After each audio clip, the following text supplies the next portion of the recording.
Mummy, don't be sad, don't be upset. You can't be sad for somebody that isn't very nice to you.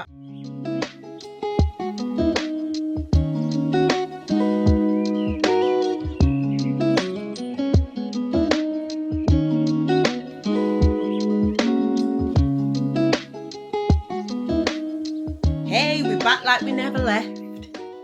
Assalamu alaikum, guys. I'm Maryamthechosenone. I'm here with the hubs. As you can see, we are in bed, chilling, getting ready to watch Love Island. And if you're new here, hi, don't forget to like and subscribe. This is going to be a really quick, short video. I always say that. It is. And yous are our people, and we like to keep it 100, so it's okay for us to be in bed. It's fine. Anywho, we've just thought, do you know what? I just heard husband listening to the last video regarding how our marriage was in tatters. And usually when I edit the videos and put them on YouTube, I don't watch them again. I just don't. So I heard something, and obviously I've seen the comments, and I thought, do you know what? Let me just do a video addressing something. Now, the comment that I want to address is the statement of, oh, I don't need my husband, or we don't need men. Okay, so I'm going to explain that a little more, because obviously, you know, in the video, I'm kind of condensing it down. And when I start talking, I get on a rant and I just kind of say it and I don't elaborate too much on it, because it's just too much to talk about. You need to elaborate. I know, but there's just not enough time. So I'll have to do separate videos for different points. Now, let me just explain something to you. So coming from a long line of strong black women in my family, I remember growing up and hearing my mum say it and my gran say it and my auntie say it, and they'll say things like, don't make no man take you for no idiot or no puppy show. You look like you have tree growing out your face and all these things, right? They're the things that I grew up hearing. So you just know, like, listen, no man's to come and have you like no damn mummo, as they would say, right? So is this camera? Listen, I will do this forever. Is this camera? Okay. So I grew up hearing them kind of things, and it was almost like if a guy broke your heart, you had to like toughen up, don't cry about it, like Troy's just a man after you don't need no man. That's just certainly I think that's kind of wrong. Go on.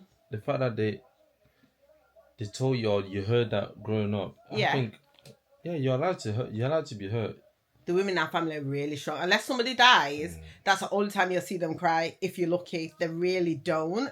And I had to also learn how to be in touch and be vulnerable with my feelings and emotions. Do you remember? For years, it took a long time. Yeah. Like, where now, not just now, but for the past couple of years, I don't struggle to tell, not just my husband, but anyone, like, you've hurt my feelings. I don't like that. You've really hurt my feelings, and I feel some type of way. And if I have to cry about it, I really would. And I don't think, and I don't care. It's okay to cry about it. Of course, and I don't care if you think I'm like soft or I'm an idiot. Well, I really don't care, so long as I let you know that how you've made me feel, what you've done is made me feel this type of way. So I'm not dealing with it from a place of anger. So that was all self-reflection and things that I had to learn myself, and that's how it helped us get here also as well. So I think what also helped us get here is you're able to speak. If you keep it in, doesn't help. No, but then also you never used to give me that space, because if there was an issue, you would kind of shut down and you'd want me to, yes, okay, Leash, let's talk. But then it'd be a case of, don't bring back the past. No, not even just that. You'd only want me to talk about so much, or the bits that suited you. Does that make sense? Where I like to dive deep and get to the root cause of the issue and then layer up from there. That's how I'm made up. We're not just going to talk about a small bit and the bits that are uncomfortable, you want to run a mile. That doesn't work for me. So I used to always feel quite suppressed because I wasn't finished. So all a week or a month later, I would still want to have a conversation about what happened a month ago, because you didn't let me talk about it then. Do you understand? So once he understood that, you know what, how I deal with my wife is to just, at that moment, let her get it all off her chest, and I just have to own it. And it's helped with our communication. And sometimes it's very, very, very uncomfortable listening to this stuff. And I'm like, oh, I know this already. What you're going to say next, I've heard it before, thousands of times. But until you learn, like you said, to create that safe space, they're never gonna sharpen and leave it. Okay, I'm gonna say something. 99 stories in one. Oh God. I've just done 99 stories. We didn't come in here to talk about safe space. You wanted to clear up. You see what happens? I just wander off into the distance onto something else. Anyway, so the point I was making regarding not needing a man, not needing my husband, that's how I was raised, and you understand what I'm talking about. I'm not saying that's how I feel now, but there was a period. So in that clip, I'm talking about the period that we had, the rainstorm, and that was my mindset and my mentality back then. And it wasn't always like that, but circumstances and the things that he done brought me to that point where I'm going to do a separate video on this, by the way, because I don't think I brought this up in the clips that you've seen. But there was a time when he lived in London and we had to have a separation. Yeah. Well, you didn't move. I actually changed the locks because the disrespect was too much. I changed the locks and he was in London. Yeah. And so I've had a spell of feeling like a single mother. I've had that. I've experienced it. Okay, maybe not to the degree of everybody else or other single mothers that have been doing it for years on end, but it was detrimental to me. I thought, like, what the hell? It was awful because I wasn't used to it. Remember, I started off motherhood with a partner. We've done everything together, which is going doing the food shopping, the uniform shopping. When I had to do the uniform shopping for the first time by myself, I was like, what is this? It felt foreign, alien to me.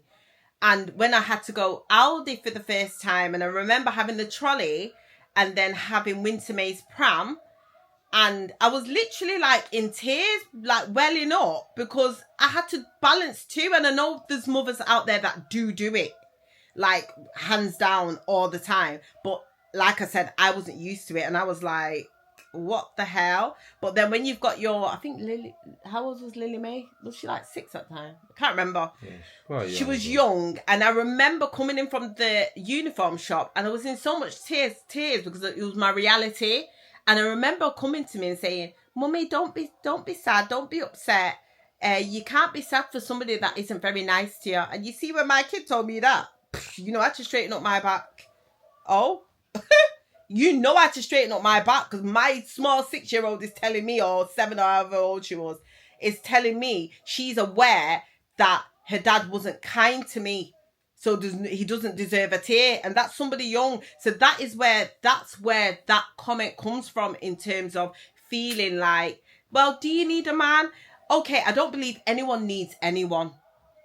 Yes, it helps to have a man or a woman in your life. Yes, just normal basic daily stuff and just going through life in general. The reason you're saying, that's your personal opinion. That is my personal opinion, but I don't say that I don't need you, because obviously I've made it clear on the other clip, like, you're my go-to. But if I was ever poorly, you're the person I would need. No, I know, because you know how to take care of me, and I made that very clear. But the people that are watching, just to make it clear, it's not that I feel like I don't need a man and I don't need my husband. That's not it. But like, for example, when we separated and he was in London, I was down here, life did not stop. I still, regardless of how I felt, regardless of how sad it was for me, I still had to crack on. You don't want to know what he was in London doing. You don't want to know. I was still being a mum. And guess what? On top of that, I was still being a good wife. Even though we were separated. Are you joking? I didn't even get bitter. I didn't even want to see his face. I did not want to see it. But guess what? He's got his children. His children love the dad, and he loves them. So I accommodated him coming down every weekend to visit them. Now, I could have said, you can see them, I'll drop them off at McDonald's and you can get a hotel. But why am I going to do that? That's just a waste of money. And he can come in the family home, and even if he has to stay in the kids' room, that's what it was.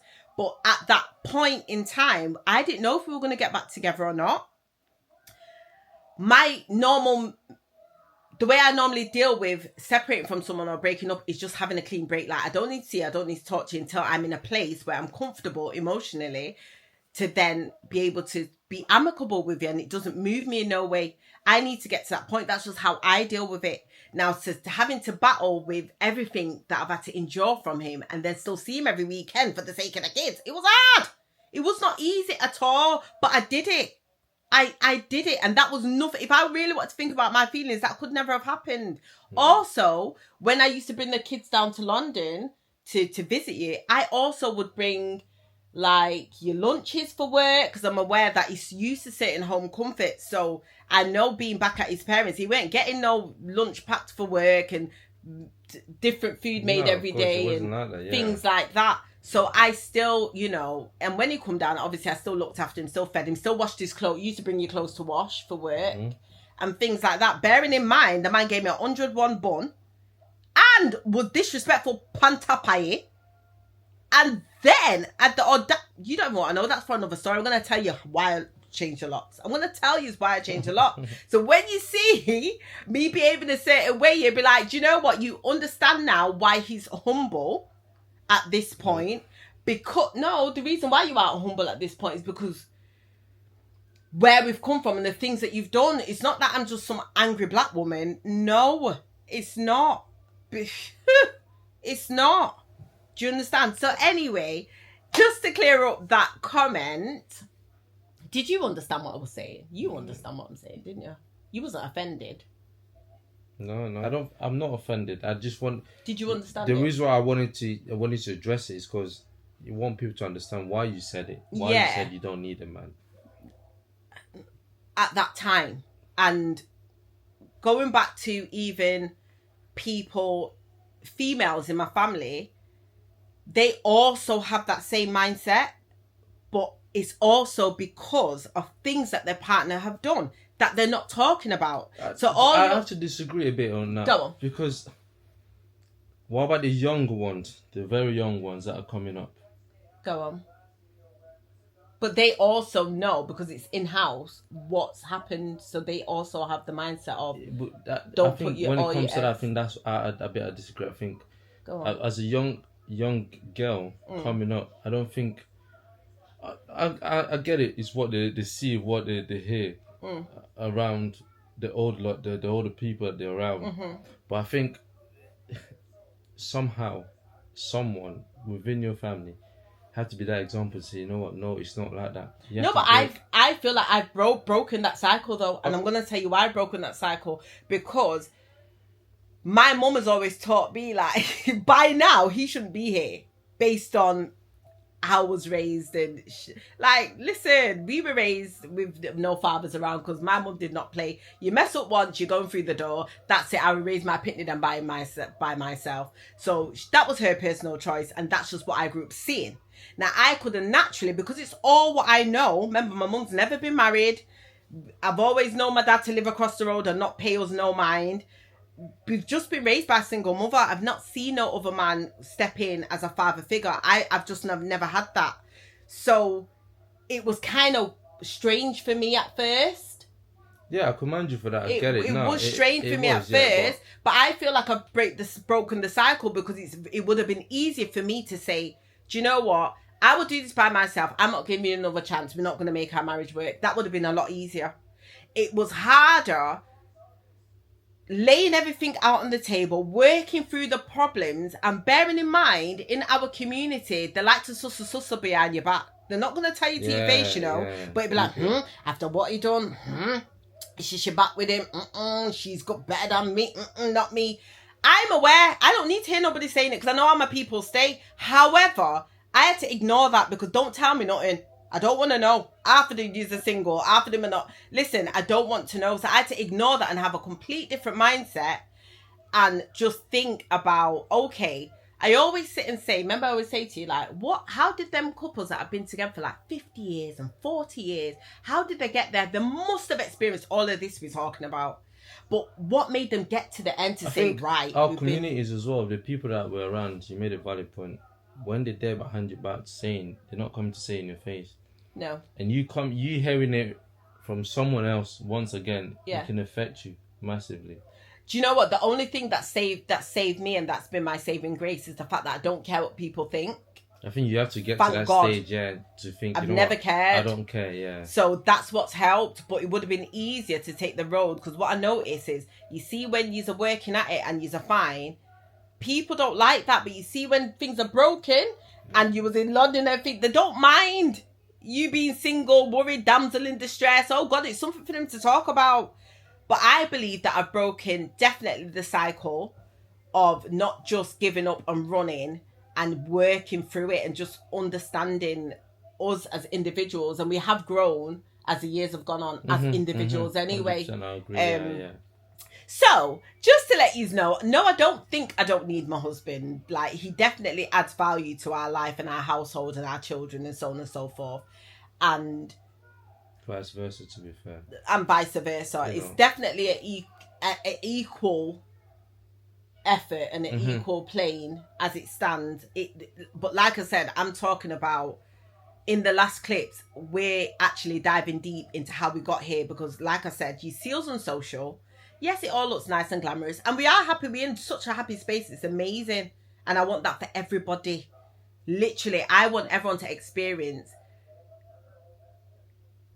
the love we have. If I could sing, I would have broke out in the song. I do. And I want people to know, like, it's not been easy. And how did we get here? The key part is how we got here. I want to just show you how we look good and all this rubbish. You need to know how we got here because it wasn't easy, but it's nice now. Do you get me? It's like, there's nothing more that we can enjoy, really. Like, that's it. It's nice, but it was worth every single bit of the journey. But I'm going to dive in deep in separate videos of each point. But I just wanted to say that to you guys, so don't bash me. Literally, I don't think that men don't need women and women don't need men. We definitely don't want to create a society like that for sure. But like I said, in my family, there are a lot of women that have that mentality, but it's because of the things that the men have done.